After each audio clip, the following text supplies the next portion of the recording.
All right, we got this replacement part here. This car, this Lexus RX350, the oil cooler lines.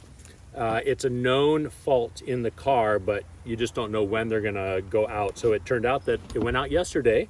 Now, the car has quite a few years on it, so it's actually lasted a really long time, but got this replacement part and it is a perfect fit.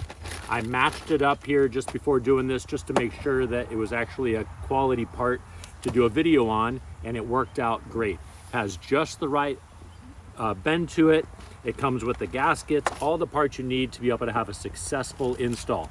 Now this part here works great on some RX cars and also the Highlander, but it is not recommended for the Sienna. So just make sure that you're finding the correct part. Even though it looks very similar, there's a couple little quirks that you want to make sure that you're paying attention to, but we'll get this car back up and running thanks to this part.